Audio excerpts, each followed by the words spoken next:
Hallelujah. Amen. That's the subject matter of today. Please, if you can pray.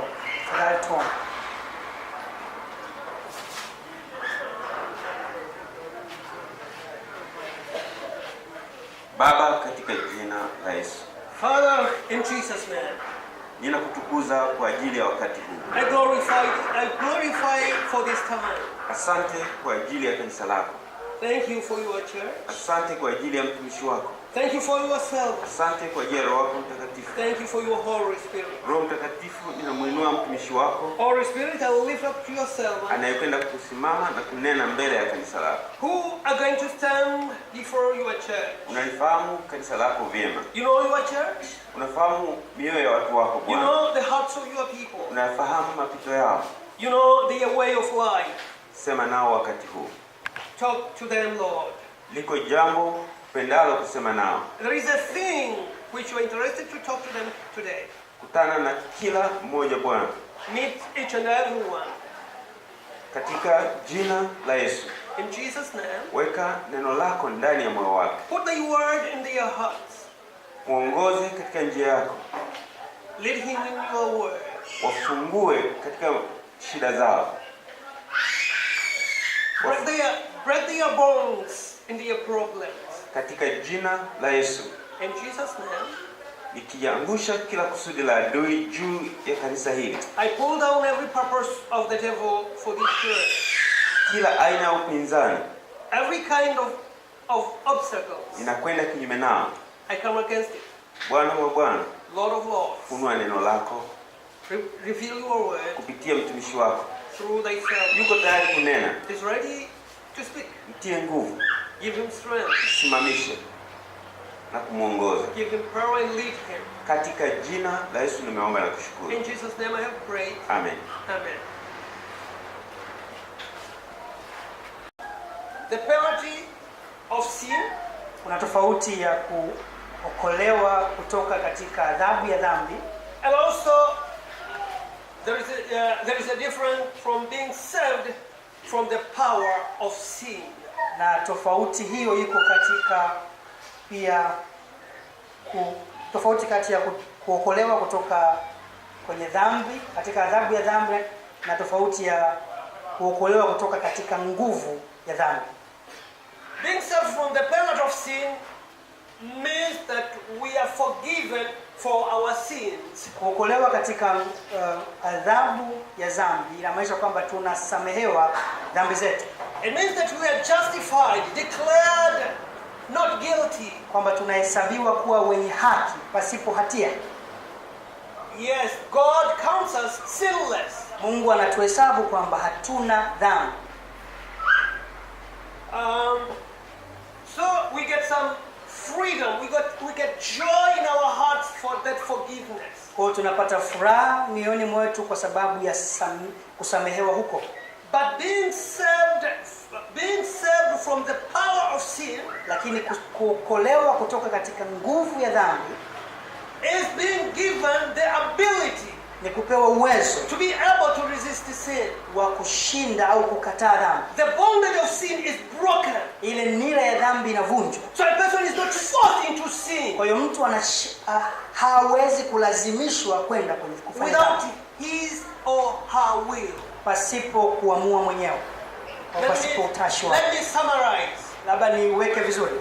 I'm saying that there is a difference. Nasema kwamba iko tofauti between being saved from sin, kati ya kuokolewa kutoka kwenye dhambi, and being saved from the power of sin, na kuokolewa kutoka katika nguvu ya dhambi.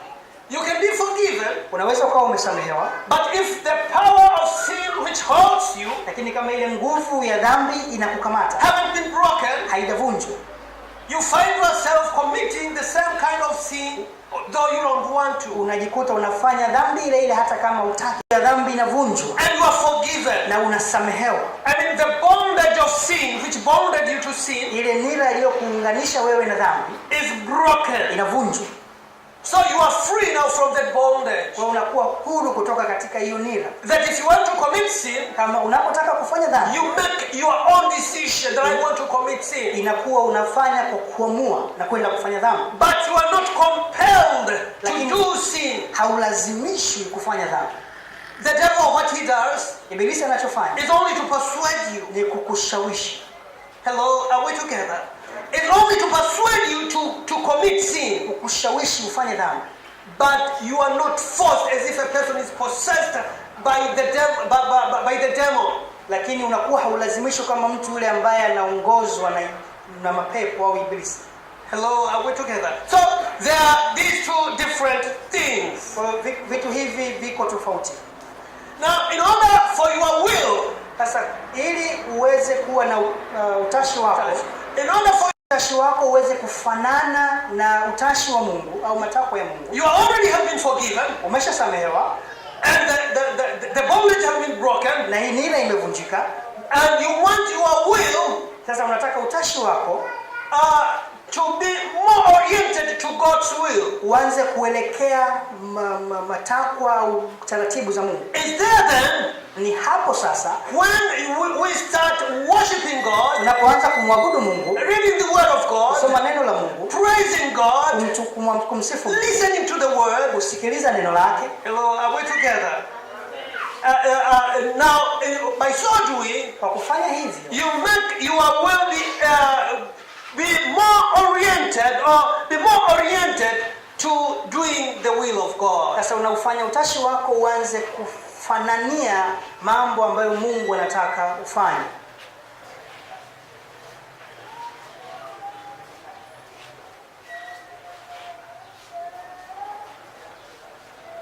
Now, being this salvation which enables us to be free from the power of sin, Sasa huu ukombozi ambao unatuwezesha kuwa huru kutoka katika nguvu ya dhambi, we can say this involves cleansing us tunaweza kusema inahusisha kutusafisha sisi and keeping us to go in holiness, or to live a holy na life. kutusaidia kuweza kuishi maisha matakatifu. It sustains us, Inatushikilia hallelujah, in holiness. tuweze kuishi maisha matakatifu.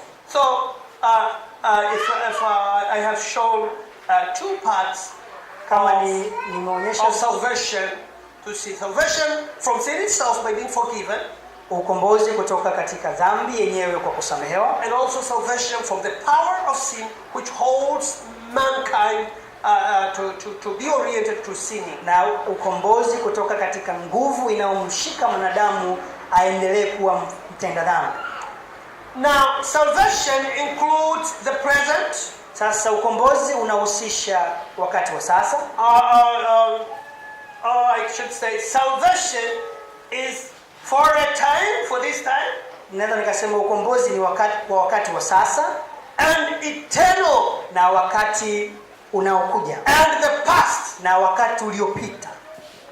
The Bible says Biblia inasema God Mungu redeemed us alitukomboa even before we were born. hata kabla hatujazaliwa.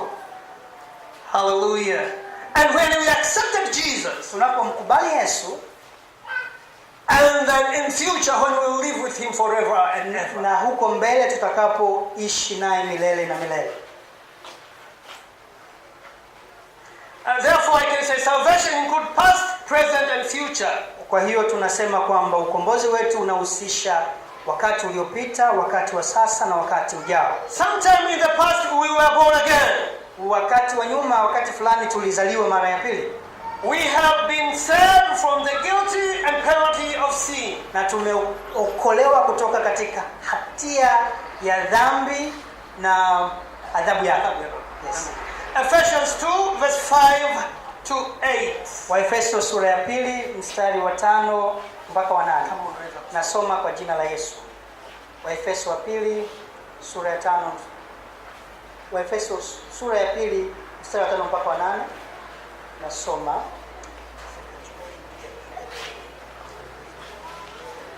Efeso sura ya 2 mstari wa 5 hata wakati ule tulipokuwa wafu kwa sababu ya makosa yetu, when we were dead in transgression, alituhuisha pamoja na Kristo, yaani tumeokolewa kwa neema. He revived us together with Christ. We have been saved by grace.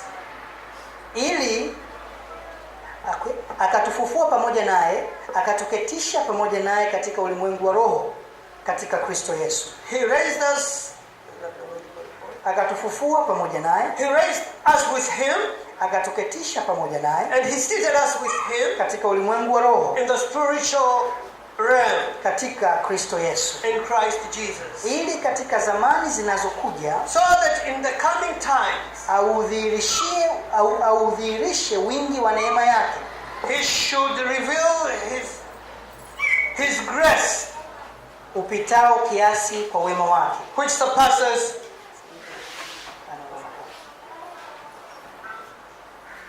audhihirishe wingi wa neema yake upitao kiasi kwa wema wake kwetu sisi katika Kristo Yesu. Kwa maana mmeokolewa kwa neema kwa njia ya imani, ambayo hiyo haikutokana na nafsi zenu, ni kipawa cha Mungu.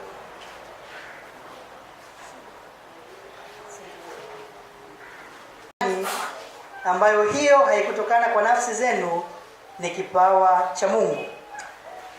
Well, we have been born again. Tumezaliwa mara ya pili. Nevertheless, we are not yet perfect. Lakini si kwamba sisi ni wakamilifu. We are being saved from the habits and power of sin. Tunaendelea kuokolewa katika tabia na nguvu ya dhambi. We are moving from one stage to another stage to another stage. Kutoka hatua moja kwenda hatua nyingine, na glory to glory, utukufu kwenda utukufu. So God expects us to grow Mungu anatutegemea tukue in our salvation, katika wokovu, in our holiness, katika kiroho chetu, from one step to another, kutoka hatua moja kwenda hatua nyingine. We'll be like, tutafanana naye. He is taking us gradually. Anatuchukua taratibu. Amen. Anatuchukua taratibu. Well, if you can open now for the book of Romans, chapter 6, verse 14. Fungua pamoja na mimi katika kitabu cha Warumi sura ya 6 mstari wa 14. Warumi sura ya 6 mstari wa 14. Nasoma kwa jina la Yesu. 6 Warumi mstari wa 14. Biblia inasema, kwa maana dhambi haitawatawala ninyi, kwa sababu hamui chini ya sheria, bali chini ya neema. 6:14. For sin shall not be your master, because you are not under law, but under grace. This is what we have said. Hiki ndicho tulichosema. And then if you can go in 2 Corinthians chapter 2 verse 15. Wakorintho wa pili sura ya pili mstari wa 15. Nasoma kwa jina la Yesu. Biblia inasema, kwa maana sisi tu manukato ya Kristo mbele za Mungu, katika wao wanaokolewa na katika wao wanaopotea.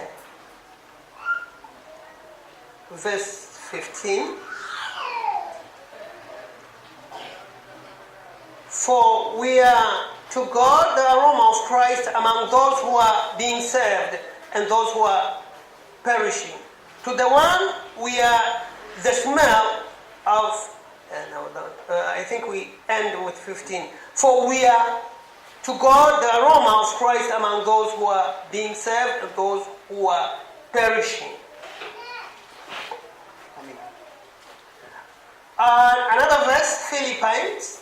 Mstari mwingine ni wa Filipi chapter 2 verse 12 to 13. Sura ya pili mstari wa 13. Nasoma kwa jina la Yesu. Biblia inasema, kwa maana ndiye Mungu atendaye kazi ndani yenu, kutaka kwenu na kutenda kwenu, kulitimiliza kusudi lake jema. So we overcome sin. Kwa tunaweza kushinda dhambi, not because of our own strength, si kwa sababu ya nguvu zetu wenyewe, but because of He who lives in us. Kwa sababu Tunaweza kushinda kwa sababu ya yule anayeishi ndani yetu. How do we get that power of overcoming? Tunapataje ile nguvu ya kushinda dhambi? The hand of receiving that Mkono wa kupokea hicho is by faith ni imani in what the Lord Jesus did. kwa kile ambacho Yesu alifanya. If you believe Kama ukiamini that today, kwamba leo by the grace of God, kwa neema ya Mungu I will live a holy life. nitaishi maisha matakatifu. I will live holy today. Nitaishi maisha Because matakatifu. Jesus, Kwa sababu Yesu you are giving me the ability unanipatia uwezo to be able to live wa kuweza kuishi a holy life. maisha To matakatifu. be able to be able to reflect your life in my life. Kuweza kufanania maisha yako katika maisha yangu. Not because I say that, Na kwa sababu umesema hivyo that you live in me. kwamba utaishi ndani yangu. Hello, are we together? So God expects us to live a holy life. Kwa hiyo Mungu anatutegemea tuishi maisha matakatifu, God expects us that His Son kwamba Mungu anategemea mtoto wake will live in us. ataishi ndani yetu. God expects us that we will live like His Son. Na Mungu anategemea kwamba tutaishi kwa kumfanania Yesu hapa duniani. I repeat again. Narudia tena. Not by our own strength, Si kwa nguvu zetu wenyewe, but by faith bali kwa imani in Him ndani yake, that He will enable us. kwamba atatuwezesha. Without faith, Pasipo imani then you cannot. huwezi. If you think you are going to live a holy life Kama unadhani utaenda kuishi by maisha your own matakatifu power, kwa nguvu zako it's mwenyewe, unfortunate. ni jambo linalohuzunisha. You will be unable to do that. Utashindwa kufanya hivyo. But if you believe Lakini kama ukiamini that He who died on Calvary for live a holy life kuishi maisha from matakatifu day to day siku hadi siku, and expect Him to do na that, ukategemea afanye hivyo, then from day to day, vivyo kwa hiyo the kila siku Lord will enable you Bwana atakuwezesha to live a holy life. kuishi maisha matakatifu. Hallelujah. But if you want to do that, Lakini kama unataka kufanya hivyo, as I have said earlier, kama nilivyosema mapema, you have to feed your spirit inabidi uilishe roho yako by the word of God, neno la Mungu, by praising Him, kwa kumsifu yeye, by adoring Him. kwa kumtukuza yeye, Hallelujah. As it should when without grace. sio ngumu kama inavyotakiwa kuwa ngumu pale ambapo neema inakuwa haipo. Grace Neema is God's enablement. ni uwezesho wa Mungu kutembea.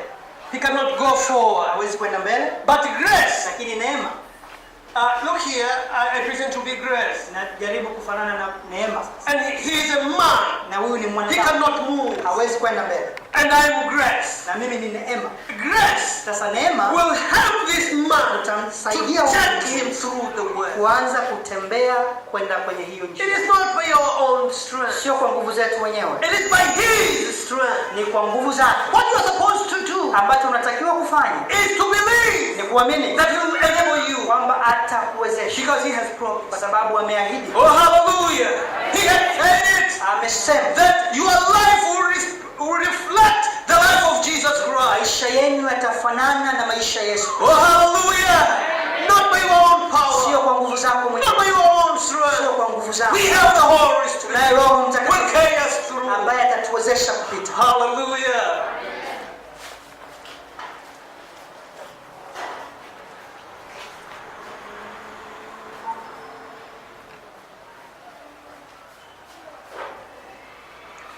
So, Sisi tumezaliwa mara ya pili, and that on our own, na sisi wenyewe we are able hatuwezi. to fulfill the requirement. Hata. It's God Himself Ni Mungu mwenyewe who comes down ambaye anashuka and mwenyewe helps us kutusaidia if we are willing. kama tuko tayari, And by showing that you are willing, na kukuonyesha kama uko tayari is to accept the Lord Jesus ni kwa Christ. kumkubali Yesu Kristo. After accepting the Lord Jesus Baada ya Christ, kumkubali Yesu Kristo is to believe that what God has promised will do into your life. ni na kwa kuamini kwamba Mungu alichoahidi atafanya kwenye maisha yako. And I repeat again, Na narudia tena, read the Word, soma neno la Mungu, worship Him, mwabudu, come to the congregation like this where the Word of God is being preached. njoo ukusanyike pamoja na wenzako ambapo neno la Mungu linahubiriwa. You'll find that Utakuta kwamba God is enabling you Mungu anakusaidia to live a holy life. kuishi maisha matakatifu. God wants us Mungu anatutaka to be sisi holy, tuwe for watakatifu He is holy. kwa sababu yeye ni mtakatifu. Hallelujah! we have read a verse tumesoma mstari that we are an aroma. sisi ni harufu nzuri, manukato, Good aroma. manukato inayopendeza. As we live in this world, Tunapoishi katika when dunia, God looks at the world, Mungu anapoangalia ulimwengu the world is rotten. anaona dunia imeoza, But when He looks at you, lakini anapokutazama wewe you are something which pleases ni His kitu heart. ambacho kinampendeza Mungu. And that's why at other places in the scriptures, Na ndio maana katika maeneo mengine katika maandiko He says you are the salt of the earth. anasema wewe ni chumvi ya Because ulimwengu. when God looks at the Kwa earth, sababu Mungu anapoangalia dunia it could have been destroyed. ingekuwa inatakiwa kuharibika, It could have been brought to destruction by His wrath. ingewezekana kuharibiwa kwa hasira yake, But as He looks at it, lakini anapoitazama there you are. anakuona You wewe, are like a soul, wewe unafanana na chumvi, preserving it ukitunza from destruction. kutoka katika ule uharibifu. Please keep that. Tafadhali endelea. Hallelujah. And it's easy to do that. Na inawezekana na ni rahisi kufanya. Resting in Him. Muamini yeye. And that's why we say we're not under the Na law. ndio maana tunasema hatuko chini ya sheria. We are not under the law. Hatuko chini ya We are sheria. under grace. Tuko chini ya It takes neema us through the grace. ambayo itatupeleka na kuendelea mbele.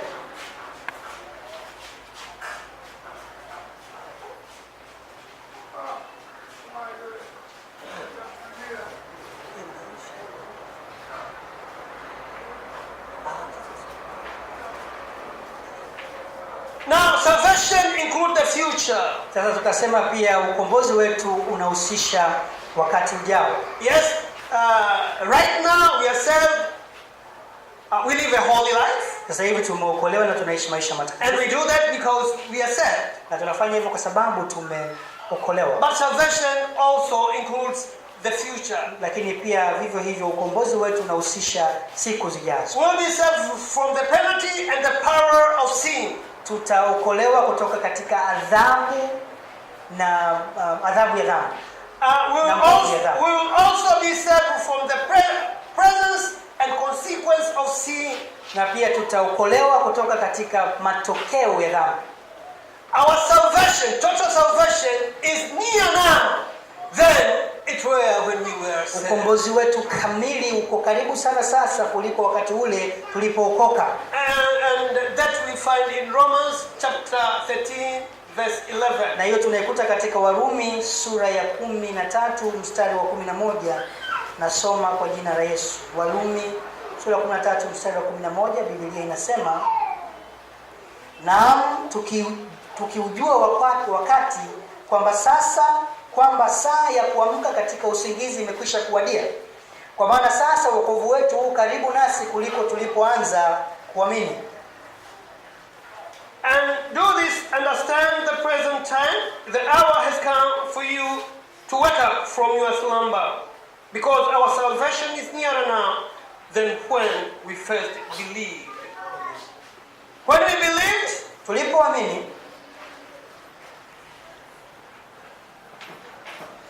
we were born again, or we were saved. tulizaliwa mara ya pili, We were redeemed. tukaokolewa. But total redemption Sasa ukombozi wetu kamili is still ahead. uko unakaribia, And we are closer to it na tumekaribia sana than when we kukaribia believed. kuliko kwanza tulipoanza kuamini. Hallelujah.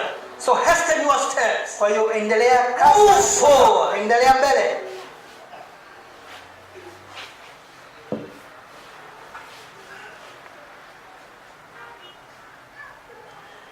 And therefore, to speak very briefly, Labda kuongea kwa uchache sana, neglecting salvation wale wanaokataa ukombozi is done at a very expensive price. inafanywa katika gharama kubwa mno. If we read in Hebrews chapter 2 verse 1 to 4, Tukisoma Waebrania sura ya 2 mstari wa 1 mpaka wa 4, there are two kinds of people who neglect salvation. wako watu wa namna mbili ambao wanakataa ukombozi. There are those who are completely not born again. Kuna wale ambao hawajazaliwa mara ya pili kabisa, They haven't received Jesus Christ at all. hawajampokea Yesu kama Bwana na Mwokozi wao kabisa. This is their first group. Hili ni kundi la kwanza. Now there are those who backslide. Lakini na kuna wale ambao wanarudi nyuma, They know God. wanamfahamu Mungu, They have received His grace. Wameshapokea neema. They have enjoyed the power of the Holy Spirit in them. Wamefurahia Roho na kumfahamu Roho Mtakatifu. But later on their own, Lakini baadaye kwa wao wenyewe they start going backward. wanaanza kurudi taratibu. They start going backward. Wanaanza kurudi nyuma. They start going backward. Wanarudi nyuma. And then they go completely backward Na wanarudi nyuma kabisa in sin. katika dhambi. These are the two groups. Haya ni makundi mawili. And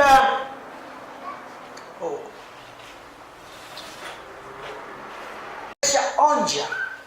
the Spirit will remind you. Roho Mtakatifu atakukumbusha. Don't say, my son, Sema mwanangu, you are going backward. unarudi nyuma. Repent. Tubu.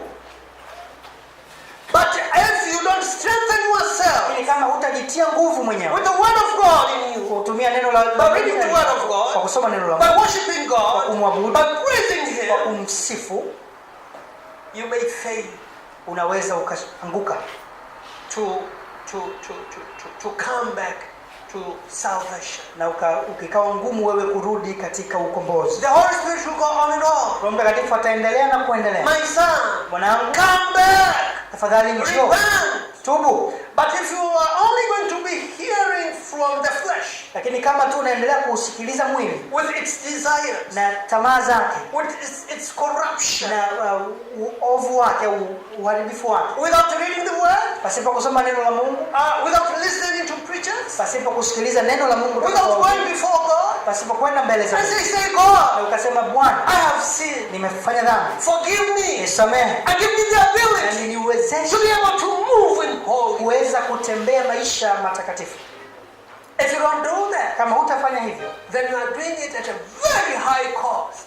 utakuwa unafanya kwa gharama kubwa sana, The cost of your own life. gharama ya maisha yako mwenyewe. The Holy Spirit will go on and Roho on, Mtakatifu ataendelea na kuendelea persuading you kukushawishi to come back, kurudi to come back to God, kurudi kwa Mungu, to come back into the congregation of the Lord Jesus kurudi kwa Christ. watu wa Mungu na kusanyiko la Yesu Kristo. But if you continue going Lakini backward, kama utaendelea kurudi nyuma, you reject unakataa the grace of God. neema ya Mungu, You continue going backward. unaendelea kurudi nyuma. The scriptures shows us that Biblia inatuonyesha kwamba a time will reach kuna wakati utafika when the Holy Spirit ambapo Roho Mtakatifu won't continue again hataendelea tena with you. na wewe, And that means na inachomaanisha you fall in total darkness. inamaanisha utaanguka katika giza There kabisa. will be no way of coming back. Utakuwa hakuna njia tena ya wewe kurudi, Because on our own, kwa sababu sisi we wenyewe cannot go to God. hatuwezi kwenda kwa It's Mungu, by the help of the Holy Spirit. ni kwa msaada wa Roho Mtakatifu. Let me remind you, brethren, Nikukumbushe ndugu yangu, that if the Holy Spirit is talking to you, kama Roho Mtakatifu anazungumza that na my wewe son, my daughter, kwamba mtoto wangu, you are backsliding. unarudi nyuma, You are backsliding. unarudi nyuma, Hasten my steps. jikaze na endelea mbele, Come forward rudi, nenda mbele and live a holy na life, uishi maisha matakatifu which is beneficial ambayo yana faida here on earth, kwenye ulimwengu tulionao, beneficial today, yana faida leo and beneficial na tomorrow. yana faida katika siku When zijazo, we'll enter into the Holy Land, ambapo tutakapoingia katika when nchi we'll takatifu, enter into New Jerusalem. tutakapoingia katika Yerusalemu mpya. Hallelujah! How is it beneficial today? Ina faida gani kwetu leo? It is beneficial in many ways. Ina faida katika njia nyingi.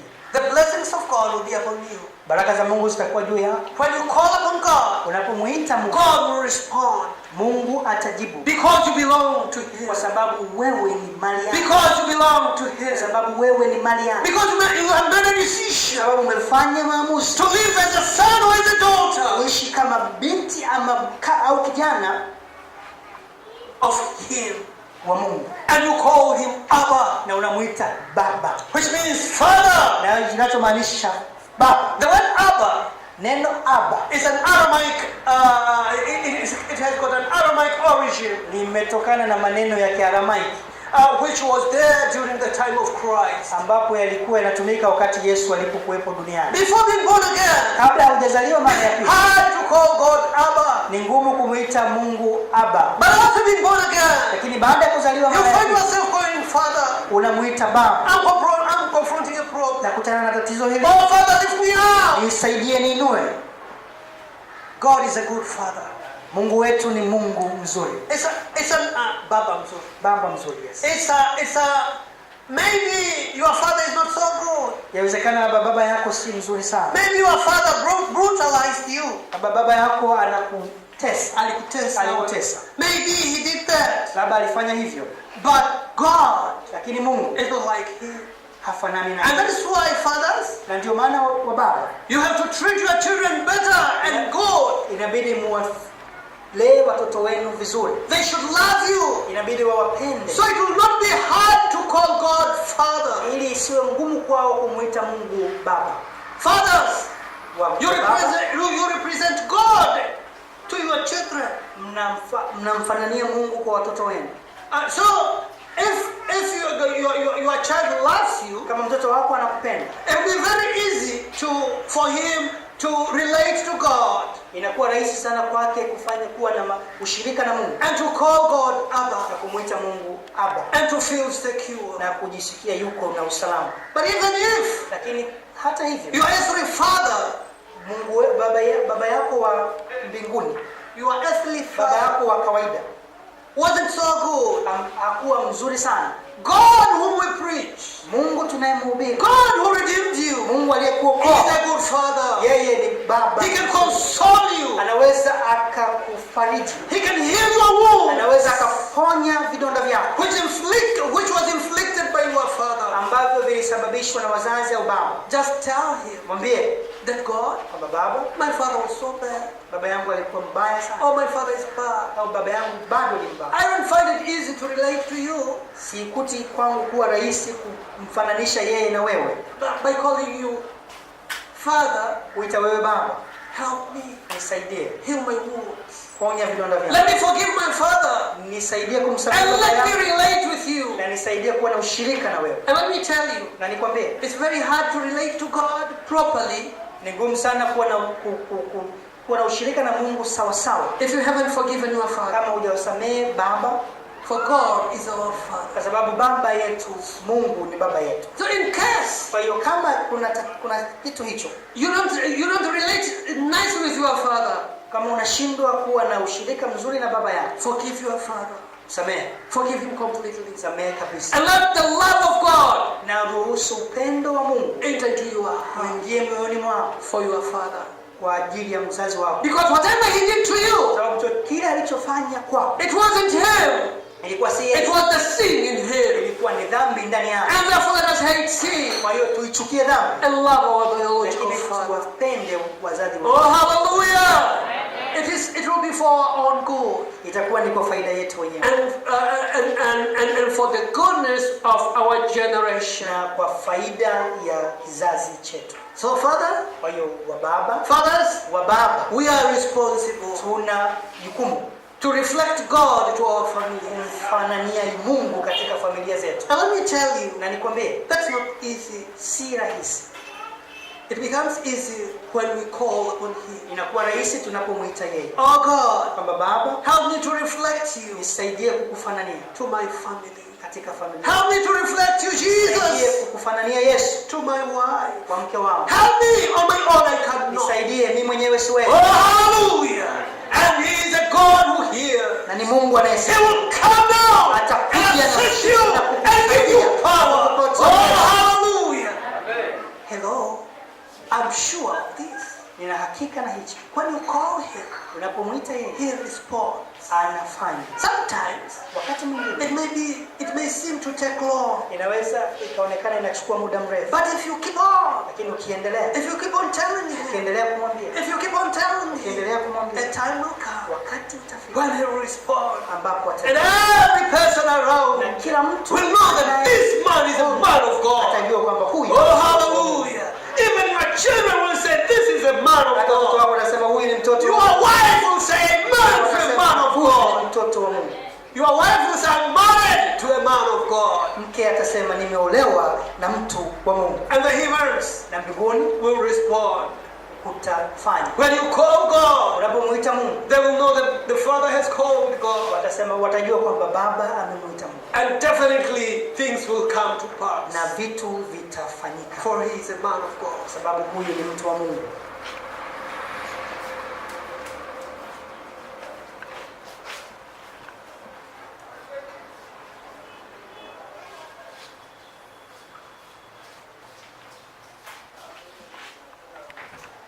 Now, the second group are those who neglect the opportunity to be saved. Na kundi la pili ni wale ambao wanakataa hii nafasi ya kuokolewa. Even those who backslide. Let me clear the first group. Hata wale wanaorudi nyuma, baba niweke sawa sawa kundi la kwanza.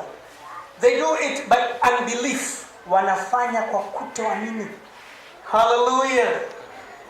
If a person says, I believe in God, mtu anayesema namwamini Mungu, and yet he doesn't walk according to the prescripts of God, na haishi sawa sawa na taratibu za Mungu, the Bible says he's a liar. Biblia inasema ni mwongo.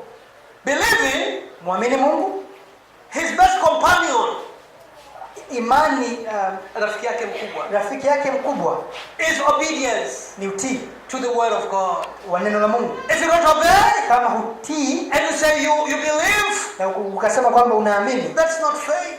Hiyo sio imani. Faith without works is dead. Imani pasipo matendo imekufa. So it will just be a person babbling of something he doesn't do. Maneno tu ambayo mtu anasema kwa kitu ambacho hafanyi.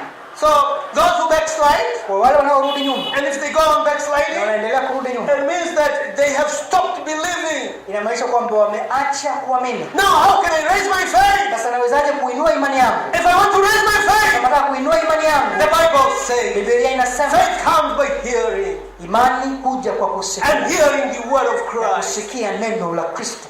Hallelujah. Amen. So if you're backsliding, kwa kama unarudi nyuma, in some areas, katika maeneo fulani, please rectify. Tafadhali rekebisha. Rekebisha. Read the word of God. Soma neno la Mungu. Pray to God. Muombe Mungu. Worship him. Mwabudu. Testify about him. Tangaza. Pray for other people. Waombe watu wengine. You'll be energized. Utaanza kutiwa nguvu. To be able to move forward. Kuendelea mbele. Oh, hallelujah. Hallelujah.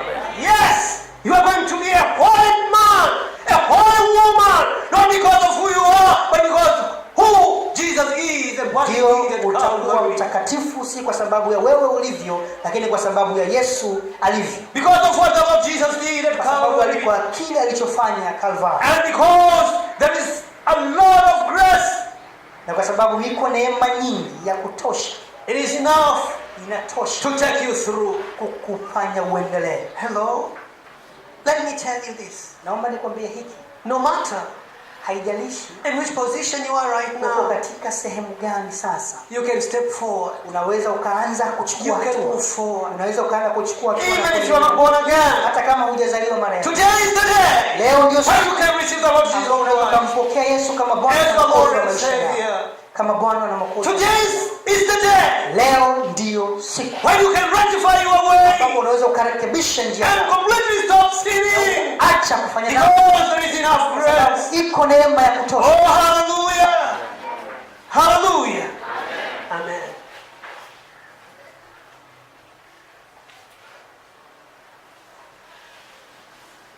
And unbelief is the sin which causes God's wrath to abide on lost souls. Na kutoamini ndiyo kinachosababisha ghadhabu ya Mungu iwamwagikie wasioamini. That you can get in John 3 verse 18. Hiyo tunaipata katika Injili ya Yohana sura ya 3 mstari wa 18. Verse 21. Na sura na mstari wa 21 and verse 36. Na mstari wa 36. You know, unbelief, kutoamini, accuses God of being a liar. Kunamfanya Mungu aonekane mwongo. Kumshutumu Mungu kuonekana mwongo. That we can get in 1 John. Hiyo tunaipata katika waraka wa kwanza wa Yohana verse 5 sura ya 5 and 10. Mstari wa 10. Waraka wa kwanza wa Yohana sura ya 5 mstari wa 10 nasoma sura ya kwanza. John first John sura ya 5 mstari wa 10 nasoma kwa jina la Yesu. First John. Yes, sura ya 5 mstari wa 10. Nasoma kwa jina la Yesu. Biblia inasema yeye amwaminie mwana wa Mungu anao huo ushuhuda ndani yake. Asiyemwamini Mungu amemfanya kuwa mwongo kwa kuwa hakuamini huo ushuhuda ambao Mungu amemshuhudia mwanawe.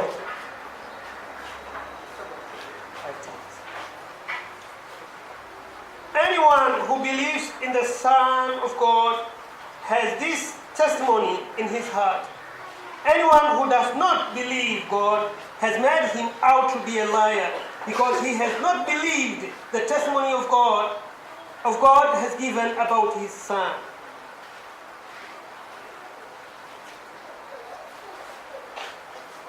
Hello. So not believing, Kwa hiyo kutokuamini, but accepting to go backwards, kwa kukubali kurudi nyuma, you are making God a liar. unamfanya Mungu kuwa mwongo. You are telling him that he is a liar. Unamwambia kwamba wewe ni mwongo. Believe. Amini. Accept the Lord Jesus Christ. Kubali Yesu Kristo. Oh, hallelujah. And believe Na amini that he can enable you kwamba anaweza kukuwezesha to forgive. kusamehe. Believe Amini that he can enable you. anaweza kukuwezesha He can enable you to live a holy life. uweze kuishi maisha matakatifu. Believe Amini that he can console. anaweza akakufariji. Hallelujah. If you don't, Kama hutafanya hivyo, you are making him a liar. unamfanya yeye kuonekana mwongo. What a terrible thing. Ni kitu kibaya sana. What a terrible Ni thing kitu kibaya sana to call God a liar. kumuita Mungu mwongo, The creator of the whole universe, aliyeumba ulimwengu who wote, created you. aliyekuumba wewe. Let everybody be a liar, Na kila mtu labda awe mwongo, but not God. lakini si Mungu. There is no reason for him to lie. Hakuna sababu ya yeye kusema uongo. He is the owner of everything. Yeye ni mmiliki wa kila, He is not afraid of anything. haogopi chochote. Why should he Kwa lie? nini afaa aseme uongo? So you shouldn't call him a liar Kwa usimuite Mungu mwongo by not believing. kwa kutoamini. Believe Amini that he is able, na yuko nguvu that it is able kwamba inawezekana to live a holy life, kuishi maisha to go, takatifu kwa Mungu, to go and live in the precepts of Jesus Christ. kuishi kulingana na taratibu za Yesu Kristo. Because God has said that. Sababu Mungu amesema hivyo. Hello, are we together? Tuko pamoja. Are we together? Tuko I pamoja. have said no matter in which situation you are right now, Nimesema haijalishi uko katika hali gani sasa, you can rectify that. unaweza ukarekebisha. We thank God. Tunamshukuru Mungu He's here kwa sababu to yuko rectify your way, kutengenezea njia zako, to heal you, kukuponya and to make you able to move na in kukufanya holiness. uweze kuishi maisha matakatifu. Hallelujah. Hallelujah. Yes. It is his desire Ni shauku yake to see you living a holy life. kukuona wewe unaishi maisha It matakatifu. is his desire Ni shauku yake to answer your prayer. kujibu maombi yako. But before he answers your Lakini prayer, kabla hajajibu maombi yako, rectify your way. tengeneza njia zako, So that when you call upon him, ili unapomuita yeye, when you say Abba, na unaposema Baba, you say yes, son. aseme ndio mwanangu, Yes, daughter. ndio mwanangu, What are you ndio mwanangu. saying? Unasemaje? Because I have seen you. Kwa sababu You nimekuona, have accepted my grace. nimekubali neema You yako, are moving in holiness. endelea katika utakatifu. Yes, what can I do for you? Nifanye nini kwa ajili yako? And God comes to your rescue. Na Mungu anakuja kukusaidia. Hallelujah.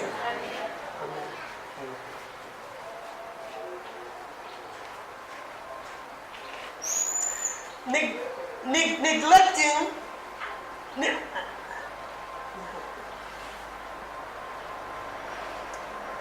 neglecting the grace of God is the greatest sin. Kukataa neema ya Mungu ni dhambi iliyo kuu, Because God kwa sababu Mungu did it alifanya hivyo with a very, very great price. kwa gharama kubwa sana, By allowing his only begotten son kwa kumruhusu mtoto wake wa pekee to die. afe, Not a normal death, sio kifo cha kawaida, but a death of persecution. lakini kifo chenye mateso, A terrible death. kifo kibaya, And he died slowly. na alikufa taratibu, So that grace may abound in us. ili neema ikae ndani yetu, So that we could deserve that grace. ili tuweze kustahili hiyo neema. Now say no to the grace. Sasa kusema hapana kwenye hii neema It brings the wrath of God. inaleta hasira ya Mungu. So accept the grace of Kwa God. hiyo ikubali neema ya Mungu. Now I'll talk about the evidence of salvation. Sasa nataka kuongea kwa habari ya The evidence ushahidi wa ukombozi wetu. The evidence of salvation. Ushahidi wa ukombozi wetu. There is an inner evidence. Kuna ushahidi wa ndani. Then there is an outer evidence. Na uko ushahidi wa nje. That a person is born again. Kwamba mtu huyo ameokolewa. Hallelujah. Amen. There is inner evidence. Uko ushahidi wa ndani. And outer evidence. Na ule unaonekana nje. That you are born again. Kwamba umezaliwa mara ya pili. You can know. Kwa hiyo ili uweze kujua that I'm truly born again. Kwamba nimezaliwa now I'm backsliding. Kwamba sasa hivi narudi nyuma. It is you who will know it very clearly. Ni wewe utakayejua kwa uwazi sana. Come with me in the scriptures. Twende pamoja katika maandiko.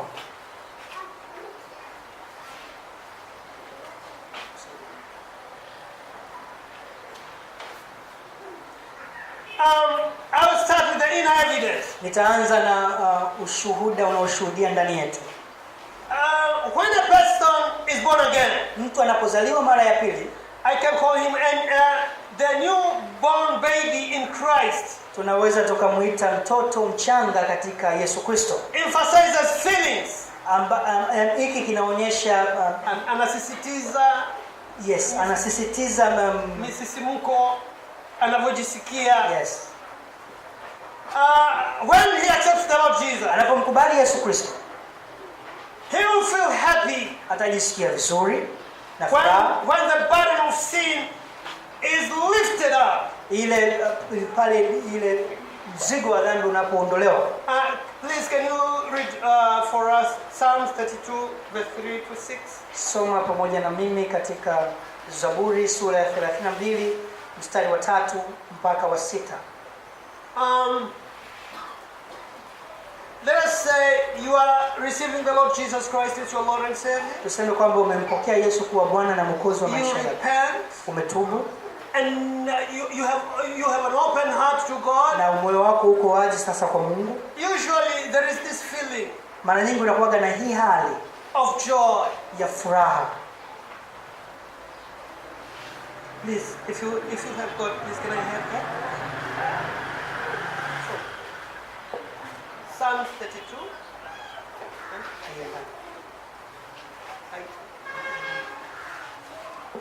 Well, I will read Psalms. Nasoma kwa jina la Yesu Zaburi 32. When God forgave me, Mungu aliponisamehe, I felt the joy. Nilisikia furaha in my heart. Moyoni mwangu. Most of people feel like that. Watu wengi wanajisikia hivyo. Now, this new joy is felt because God's grace enters our heart and God's forgiveness enters our heart. Hii furaha tunaisikia kwa sababu and we are cleansed from all sin. Neema ya Mungu inaingia moyoni mwetu na pia tumesamehewa dhambi zote. David spoke of this joy of salvation in Psalms 51 verse 8. We are not going to read. Daudi alizungumza kwa habari ya hii furaha katika wokovu katika Zaburi ya 51 mstari wa 8. He said, "Restore to me the joy of your salvation and grant me a willing spirit to sustain me."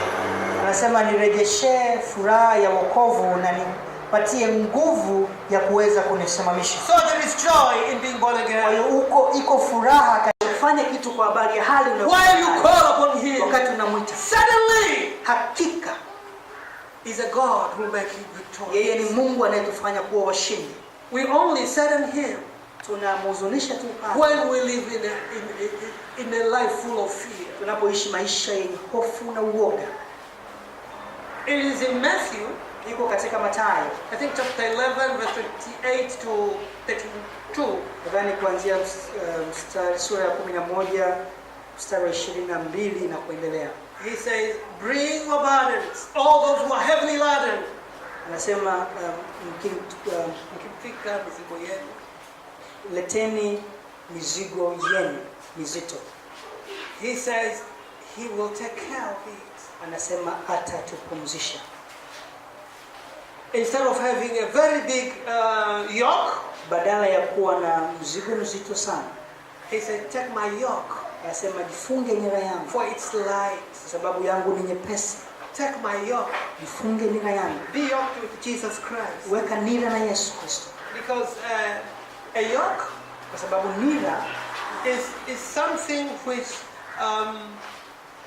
joins two cows when they are cultivating. Ambao ni nira ni kitu ambacho wanaunganisha wanyama wawili kama ng'ombe wanapokuwa wanalima, so that they can move together. Ili waweze kutembea pamoja. When they turn, kwa hiyo wanapogeuka, they turn together. Wanageuka pamoja. Now the Lord Jesus says, Bwana Yesu anasema, take my yoke, nifunge nira yangu, for it's light, kwa sababu ni nyepesi. And when you take his yoke, unapojifunga nira yake, you'll be very happy. Utakuwa na furaha. You'll be free. Utakuwa huru, because he is your leader. Kwa sababu atakuwa kiongozi wako. Hallelujah. He is your leader. Yeye ni kiongozi wako. Take it. Chukue. It is free. Iko bure kabisa. But not free for him. Sio bure kwake. He has paid for it. Ameilipia. For you it's free. Kwako ni bure. For him, lakini kwake he paid with his life. Alilipa kwa maisha yake. He was persecuted. Aliteswa. He was crucified. Alisulubishwa. So that you can be yoked with him. Ili sasa uweze kupata nafasi ya kufunga nira pamoja naye.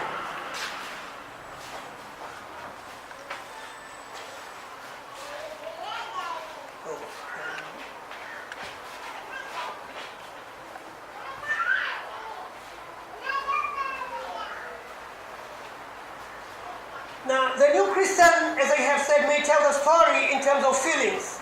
But feelings only, yes. Kama nilivyosema, Wakristo au waongofu wapya huwa wanavyobadilika kwa wanavyojisikia. But feelings only are not enough. They must rest on solid foundation of faith and the word of God. Lakini kujisikia tu hakutoshi, lazima wakuzwe katika misingi ya neno la Mungu. Yes, his own human spirit witnesses to his new experience. Roho yake mwenyewe ya kibinadamu inakuwa shahidi au shuhuda wa hii hali mpya anayoipitia au anayoiona. He or she feels in the spirit. Yeye mwenyewe ndani ya roho yake anajisikia something new has happened. Kwamba kitu kipya kimetokea. Maybe he was very interested before. Labda alikuwa anapenda sana kabla in worldly music. Katika muziki ya dunia. Very interested. Akipendezwa nayo sana. In whatever evil thing. Chochote kile kiovu. Maybe pornography. Labda kuangalia picha mbovu. But after being born again, lakini baada ya kuzaliwa mara ya pili, you find that he hates. Anajikuta kwamba anachukia. She cannot do that. Hawezi kufanya tena. Although she hasn't been told or he hasn't been told. Hata kama hajaambiwa. You find shying away from evil. Anakuta kwamba anaweza sasa kutoka kwenye ule uovu. Hello. Because of that grace. Kwa sababu ya ile neema. And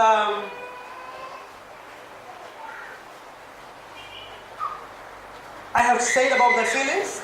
Nimesema kwa habari ya tunavyojisikia. But also they must abide with the word of God. Lakini pia inabidi vifungane na neno la Mungu. And faith. Na imani. Not only feelings. Lakini sio tu kujisikia. We accept the feelings. Tunakubali tunavyojisikia. But we have to see to it that it abides with the word of God. Lakini pia inabidi tuhakikishe kwamba zinakwenda na neno la Mungu. Yes, feelings should be anchored in the word of God. So, or I should say, feelings should be anchored in solid ground, something which is unmovable, like the word of God. Tunavyojisikia inabidi kuwekewa misingi wa kitu ambacho hakiwezi kutembezwa au kusukwa ambalo ni neno la Mungu. Amen.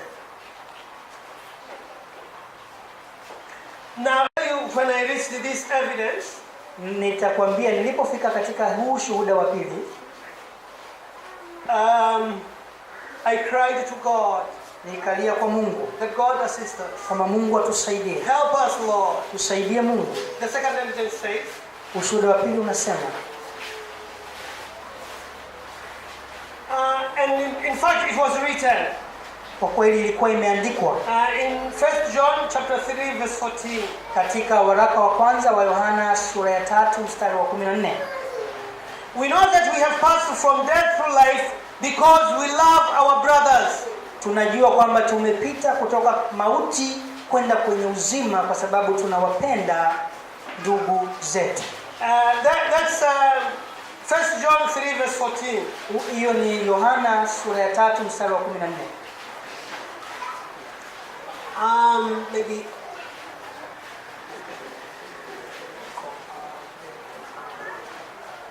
we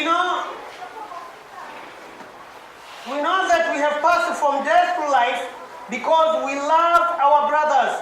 Anyone who does not love remains in death. Yohana wa kwanza sura ya 3 mstari wa 14, Biblia inasema, sisi tunajua ya kuwa tumepita toka mautini kuingia uzimani, kwa maana tuwapenda ndugu.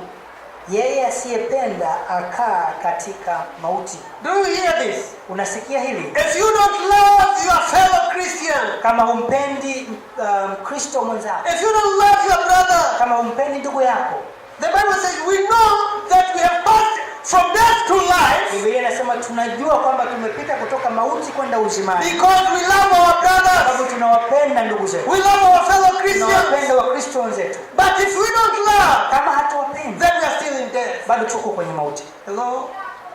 Are you there? Tuko pamoja. This is also an evidence that you are born again. Hii pia ni ushuhuda kwamba umezaliwa mara ya pili. If you hate your brother, Kama unamchukia ndugu yako, you should know that you are next line. ujue kwamba unaanza kurudi. If you don't have joy when you see your brother, Kama huna furaha unapoona ndugu zako, if you envy him, kama unaanza kuwa na wivu naye, know that you are still in death. jua kwamba unaanza kurudi nyuma na kuelekea mauti. I call to God. Kamuita Mungu, Help us, Lord. Mungu tusaidie. Love for your brother is Upendo an indication that you are born again. kwa ndugu yako ni dalili ya kwamba wewe umezaliwa mara ya pili.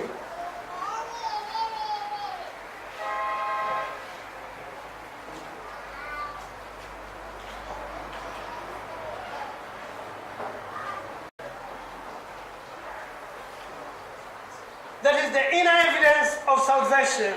Hii ilikuwa ndio dalili au ushuhuda wa ndani wa wokovu wetu. Let me say this. The inner evidence of salvation is the witness of the Holy Spirit. Kwa hiyo ushuhuda wa ndani wa wokovu wetu ni kushuhudiwa na Roho Mtakatifu. We have said that. Tumesema hilo. And also, lastly we have said a love for the brethren. Na pia la mwisho tumesema upendo wa ndugu. So love is necessary for a Christian. Kwa hiyo upendo ni lazima kwa Mkristo. Hello, are we together? How do we love our brethren? Tunawapendaje ndugu zetu? By being good to them. Kwa kuwa watu wema kwao. By praying for them. Kwa kuwaombea. By helping them. Kwa kuwasaidia. Hallelujah. And anything like that. Na chochote. Now let me say about the outer evidence. Sasa niseme kwa habari ya ushahidi wa nje. The outer evidence of salvation is a life of obedience to the will of God. Ushuhuda wa nje wa wokovu wetu ni maisha yanayoishi kwa kumtii Mungu. It is a life of righteousness and holiness. Maisha ya utauwa na utakatifu. We live godly life by the power of Christ in us. Tunaishi maisha ya utauwa kwa sababu ya nguvu ya Yesu ndani yetu. In fact, his life flows through us. Kwa kweli kwamba ule uhai wake unapita ndani yetu. He empowers us for service. Anatutia nguvu tuweze kutumika. He makes us fit for heaven. Anatuwezesha tuweze kufaa kwenda mbinguni. And this is obvious to yourself and to others. Na hii inakuwa wazi kwako na kwa watu wengine. Full stop. Amina. Praise God. Amen. That is the outer evidence. It's very short. Huu ndio ushuhuda wetu wa nje. I have let me read how I have written here. Na narudia tena. The outer evidence of salvation is a life of obedience to the will of God. Kitu ambacho kinatuonyesha kwamba sisi tumeokoka kwa nje ni maisha yanayoishi mtu anayoishi kwa kumtii Mungu. It is a life of righteousness and holiness. Maisha ya utauwa na utakatifu. And that is enabled, na hiyo inawezeshwa by the power of Christ in us. Kwa nguvu ya Yesu ndani yetu. His life flows through us. Maisha yake ya uhai wake unaishi ndani yetu. He empowers us for service. Akitutia nguvu tuweze kutumika. Now this is obvious to yourself, na hii inakuwa wazi kwako, and also seen to other people, na pia inaonekana na watu wengine. This is the outer evidence. Huu ni ushahidi wa nje. So we have said we have inner evidence, kwa tumesema tunao ushahidi wa nje na wa ndani wa ukombozi wetu. Our hearts testifies with the Holy Spirit. Mioyo yetu ikishuhudia pamoja roho yetu na Roho Mtakatifu wakitushuhudia that we are daughters and sons of God. kwamba sisi tu watoto wa Mungu. If you don't have that, Kama huna hicho, if you don't have that, kama huna hicho, you can have it today. unaweza ukawa nacho. If you have been backsliding, Kama umekuwa ukirudi nyuma, you can rectify your way. unaweza ukatengeneza njia zako Right now. sasa. Can we stand? Tusimame pamoja tafadhali. Tusimame.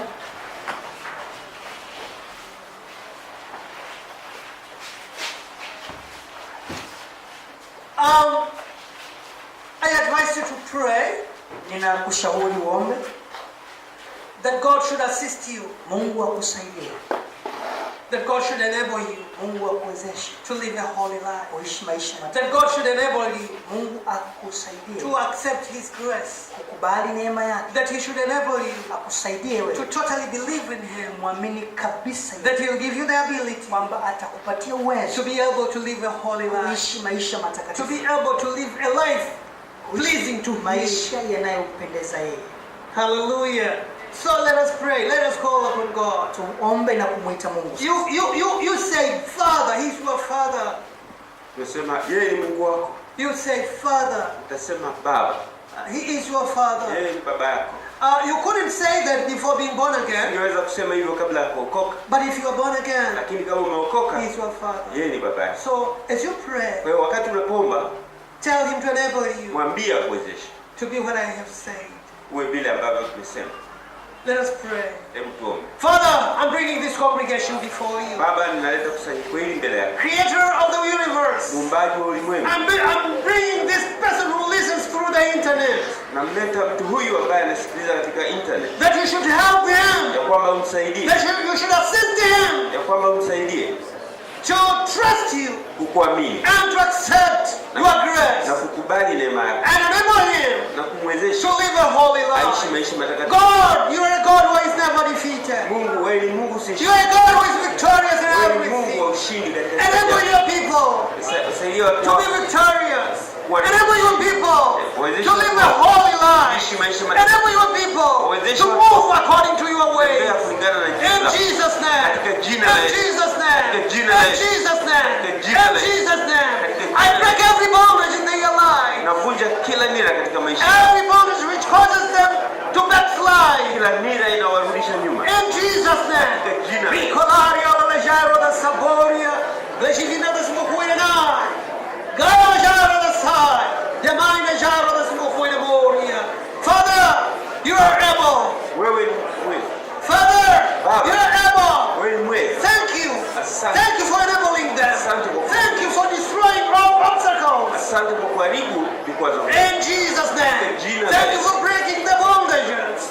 In Jesus' name. Kwa jina la Yesu. In Jesus' name. In Jesus' name. Jina la Yesu. We pray. Tumeomba. Amen. Amen. Now if you are sick, Sasa kama wewe ni mgonjwa or if you want to receive the Lord Jesus au kama Christ, unataka kumpokea Bwana Yesu kwa Please. mwokozi wako, please come forward quickly. tafadhali njoo mbele. Or you want to be prayed for, Au ukihitaji maombi, this is the time. huu ndio wakati wako. I give you 1 minute. Nakupa dakika moja. If there is no person coming, Kama hakuna anayekuja, the assumption is I glorify God, nachukulia kwamba nimtukuze Mungu, that we are all fine. kwamba sisi wote ni wazima. Please come forward. Tafadhali njoo mbele.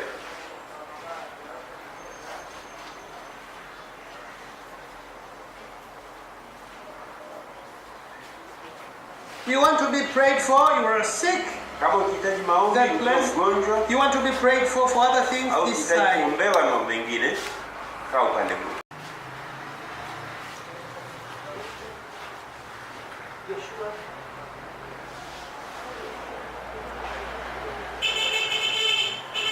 Katika jina la Yesu Kristo. In the name of Jesus Katika Christ. jina la Yesu. In the name of Jesus. Tunamleta Joshua I bring Joshua mbele ya kiti chako cha enzi. for your authority. Tunatamka uzima, We pronounce Tunatamka healing. afya. We pronounce good kila health. aina ya udhaifu, Every type of kila aina ya udhaifu, every week. achia Release. katika jina la In the name Yesu. of Jesus. Katika jina la Yesu. Katika Ricolaria la leggero da Saboria. Jamai leggero da Smokuinai. Katika jina la Yesu Kristo. The name Uwe of Jesus mzima, Christ. uwe Be mzima restored. Joshua. Kuanzia Be sasa, restored. kuanzia Right sasa from now. na haribu kila mateso I ya destroy maumivu every kwa jina la affliction. Yesu Kristo. natamka uzima, natamka afya. I pronounce Amen. health.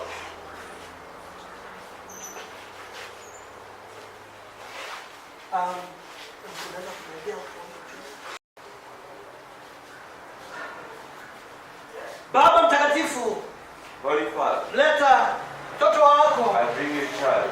anakuja mbele ya kiti chako cha enzi, Comes before you, Bwana akiwa na dawa katika moyo wake, having a problem with you. mfalme wa wafalme na Bwana wa mabwana. King of Ingilia kati, kings, Lord of lords. wewe ni Mungu. Ingilia kati Bwana. You are God. Nasimama kinyume na kila I kizuizi, stand up against nasimama kinyume na every kila kizuizi.